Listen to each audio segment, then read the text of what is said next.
You've spent years working on your spiritual development and developing your psychic abilities, and now you're feeling called to use those gifts in service to others by doing readings.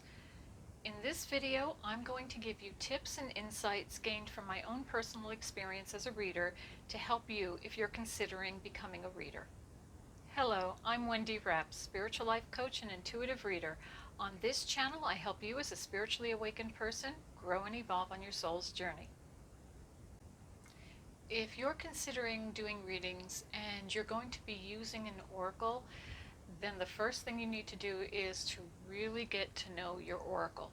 Whether it's tarot, oracle cards, Lenormand, the runes, tea leaves, whatever that oracle would be that you're using, really know it. Become an expert at knowing your own oracle. The second thing you need to learn to do is to really learn to distinguish between your voice and Spirit's voice, staying out of your ego and being able to give guidance and direction strictly from the divine.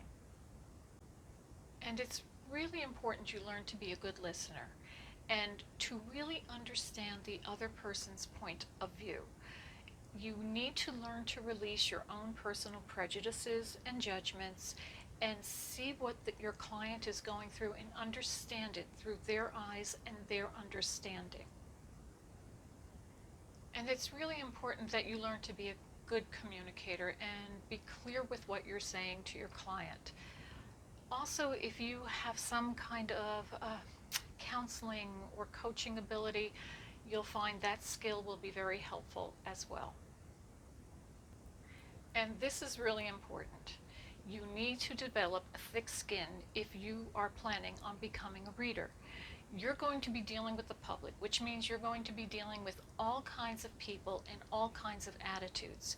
You need to learn not to take anything personally and always act professionally. Even if somebody says something that may be somewhat insulting, you are a professional. Always remember that you are, as a reader especially, you are someone who is representing the divine, so you want to make sure that you're always acting in a professional way. Not everyone is going to like your work. There are people who will tell you they didn't like the reading or they felt you were wrong, and there will be times you are wrong. You'll face discrimination from family, friends, society for doing this type of work, people who like to call it demonic or satanic. And on the other hand, you'll have people who feel that you shouldn't be making money or charging off of doing spiritual work. And once you make it known to everyone that you are a reader, your boundaries are going to be constantly tested. You may have friends calling you at all hours or acquaintances, and yes, this has happened to me, wanting an emergency reading in the middle of the night. Or you get invited to a dinner or a party only to find out that you're expected to be the entertainment by giving free readings to everyone. So it's very important you learn to honor and respect the work you do by creating healthy boundaries. So once you've mastered, or at least feel comfortable with your skills, and you're ready to give a reading, how do you actually give a reading? Well, the first thing you need to do is know how to give a complete reading. And a complete reading starts with the moment you say hello to that client. When you say hello to a client, put them at ease, make them feel comfortable. Be friendly. Start with a little small talk. That's what I always do when I'm getting the person seated in the reading room that they're coming into. I talk about the weather. I ask how their holidays were. You just want the person to feel comfortable and welcomed. And as you're getting ready to have your client pull the cards for the spread that you're going to be using, ask them what area they'd like to focus on. What's their question? Now, most clients do come in with a question in mind that they have concerns about and need some guidance to help them through an issue. If not, I usually will ask a few or offer a few ideas. Love, career, finances, health, family, friends. Usually when I give them those suggestions, it will jog something in their thoughts and they will decide to ask me a particular question about one of those areas or a couple of those areas. If they really don't have a particular question that they want to ask, Then I tell them, well, why don't we ask, what does Spirit want you to know? That's usually something that they're very happy with, and we usually go straight into an area that they really did have on their mind, but they weren't sure that they were going to ask about, and it helps to clear up that issue for them.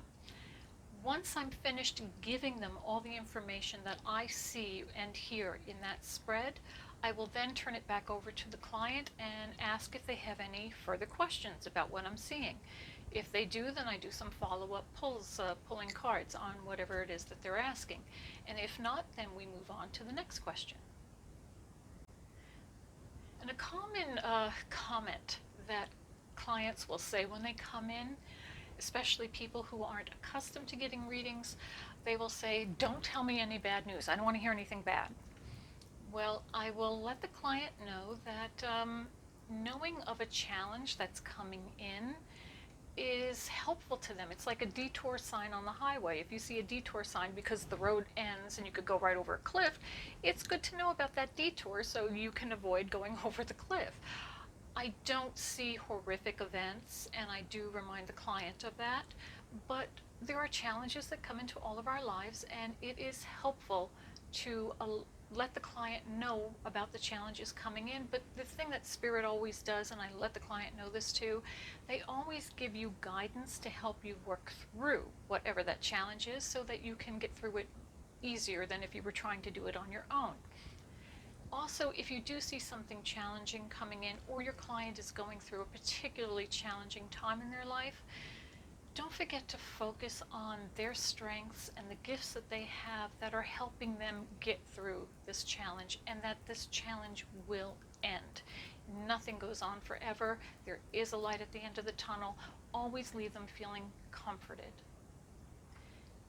And if you're delivering a message to a client that you know they don't want to hear, make sure that you treat them with kindness and compassion.